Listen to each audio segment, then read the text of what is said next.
Hey, what's up, guys? You know what sucks? Everything. The account's down 3.5%, and well, here are the positions. Really, you got Clean Spark down below. That's a stock position, and then we got my leaps up top as option positions, Celsius and Snowflake, and you can see the unrealized losses. I mean, if we do some quick math here, looking at 2600, 1100 from Clean Spark. That's 3700, another 900 from Snowflake. So we're talking about $4,600 down and unrealized losses. So when you consider the fact that I have $4,600 or so in unrealized losses, and I started with $20,000. Start with 20, at 4,600 in unrealized losses, we at the account is at 23.5. That must mean I've locked up a lot of realized gains. And it's true. That's the part that is kind of hidden in the background that I say sometimes. The unrealized losses bringing down the account value kind of hides the fact that I've locked up $8,000 in realized gains to this point, which is why we're not at 15,000 with these unrealized losses. We're at 23.5. So there is some behind-the-scenes encouraging data for sure, but the live losses really hurt. Down $850 today, and I mean the market's coming down as you guys probably know, down over 1%. Beginning of October, the fall is usually a bad time in the market, and September was not. September the S&P was up almost 3%. Almost all sectors were up. I believe energy and one other, maybe utilities, were down this month. Everything else was green. So September was pretty solid. Maybe October is going to be the bloody month that leads to a overall red fall. Possible. But this is why covered calls are important to me. They keep me sane, because if I didn't have covered calls, on a day like this, I'd be panicking. I'd be tilting. I'd be making stupid decisions, doubling down, or just like bailing out of things, going all in on a name, all that crap, because they'd just be losing. They'd just be pure losers. But with covered calls, it provides some green. You can see the green. Snowflake covered calls up $66. Celsius covered calls up 100. Clean Spark covered calls up 66. So those help. Those ensure that kind of no matter what happens, there is some type of winning element to the trade. If the stock is down, that sucks, but hey, I'm winning on the covered call. And if the stock goes up, my covered calls are probably in the red, but I'm winning on the overall position. So in either case, there's a winning element, and I think that's why I'm able to work with the strategy. It's all emotional. If I didn't have covered calls, probably it wouldn't cap my upside, and I probably realize some much bigger gains, but I don't think I'd be able to emotionally handle the bad beats without covered calls, because I wouldn't have any positive element to the bad beat, to the selling off stock or something. It would just be a pure loss, and that's when I do some bad things. So that's just some therapeutic discussion there. But I did want to talk about Google. Let's go to Google. I'm out of Google. Yeah, I'm out of it. It's nuts. We were just talking about Google, my last few videos, how I had leaps on it. Let's go to the history. A lot of crap here. This is the leap I bought September 11th, the 135 call. Google was at a just impeccable price on its chart, impeccable location. If you're a technical trader like me, just great support, oversold, and a great company at that. So like, if you can get great support on a great company in an environment where it's not like a 2022 bear market, then that's a pretty good opportunity. And I had it, but I sold covered calls against it. I sold the 155 covered call that day, right after I bought the leap, and they quickly got in the money. And this is where you kind of run into problems. Now you got to, if you really want the position, you don't want to sell it, now you have to defend it. How do you defend it? You got to either close the covered call and just eat the loss and move on, which I don't like doing. We don't like to take losses if we don't have to. Or you can roll it out and up. Roll the covered call to a higher strike, letting your leap have some more breathing room, and roll it out in time to get a sufficient credit. And that's what I did. I rolled this 155 right here to the 160. So it's a whole $5 per share improvement on the covered call strike.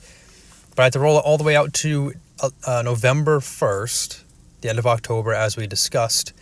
And I got a net credit of $92 on the roll.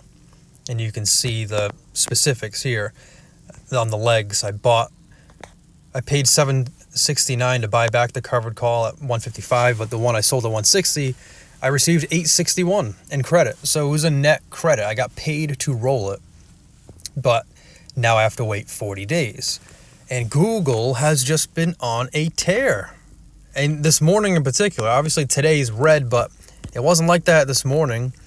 Google had a big gap up, first of all, and then 9:30 opened. It was at 167, got as high as 168, maybe even 169 on a smaller time frame. And my cover call's at 160. And I have it till November 1st. And Google was already $9, or it was already $9 in the money because Google had this massive 1.5% gap up today. And yes, I still have plenty of time. Obviously, Google can come back down, which it already kind of is. And my cover call would be safe. But the problem was, if I go to options here, the deltas, man. The delta is everything with these leaps. And I'm going to talk about this more in a poor man's covered call video. So this is the leap that I had.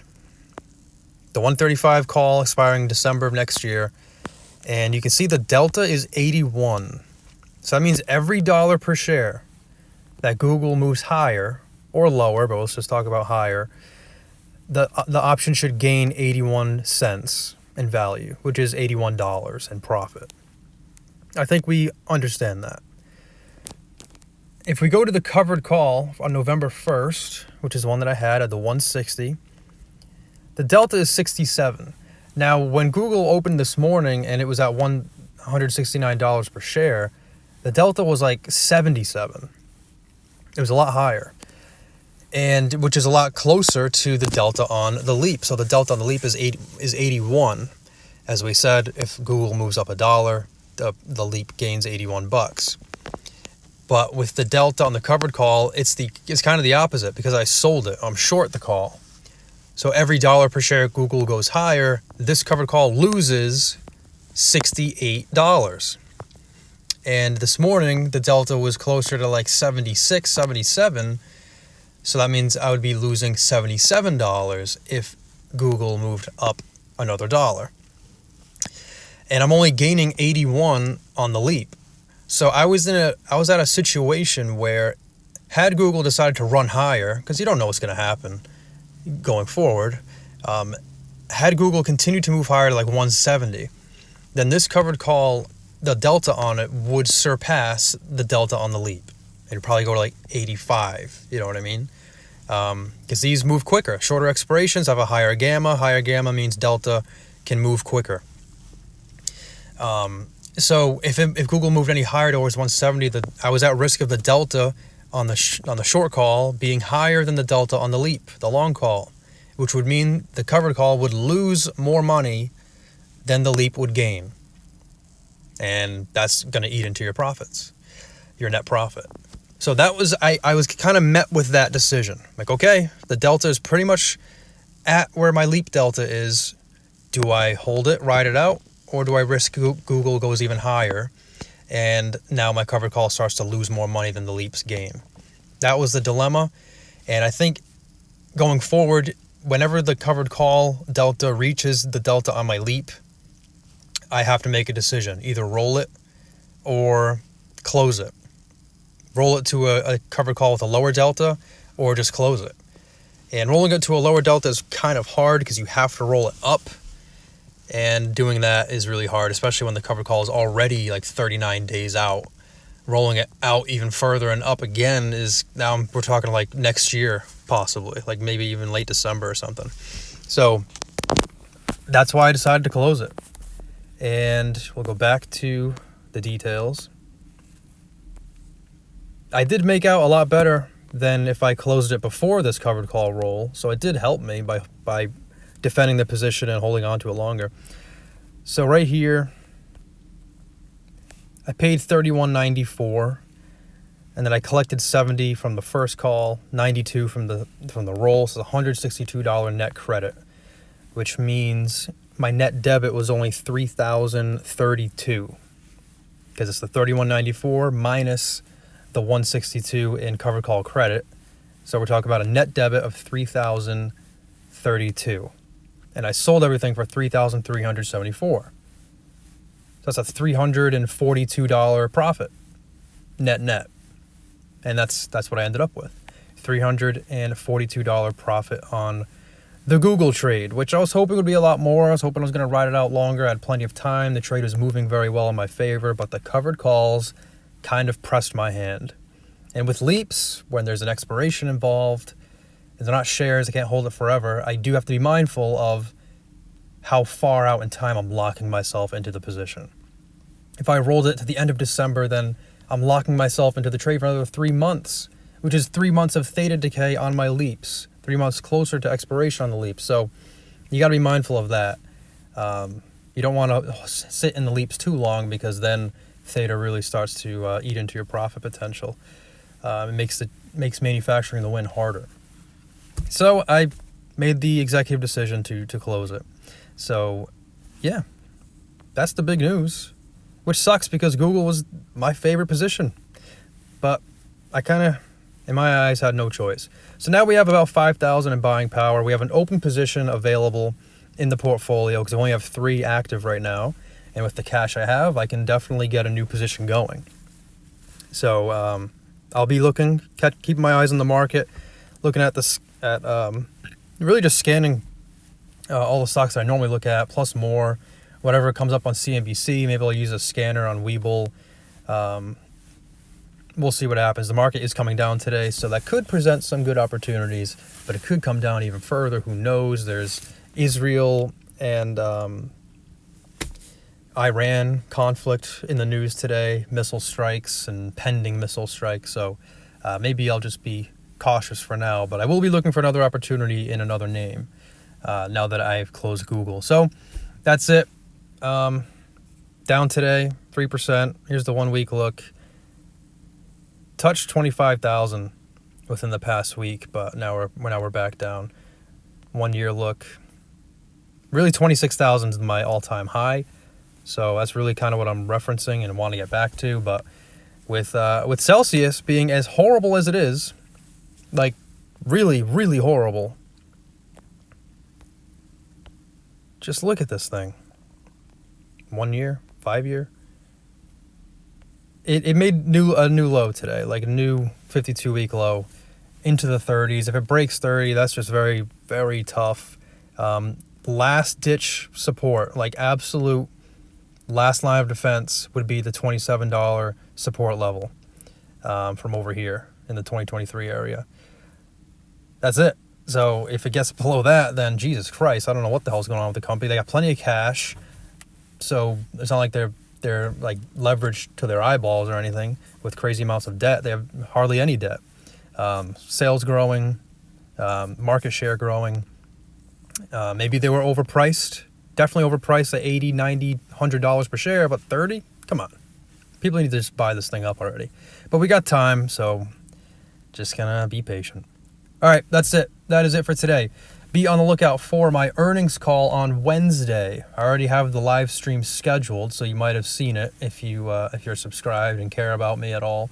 That will be 1 p.m. Eastern time on Wednesday. I'm going to do a live earnings call for Q3, which just wrapped up yesterday. September 30th was the end of the third quarter. And I got all my metrics on the wheel strategy, everything I've done, gains, losses, quarterly earnings, all that crap. So join me for that, and we'll have a good time. Question and answer. There'll be a Q&A segment at the end, so if you have any questions, think of them now. Bring them to the live stream. I'll be happy to answer. Until then, guys, enjoy the day, and I'll see you all next time.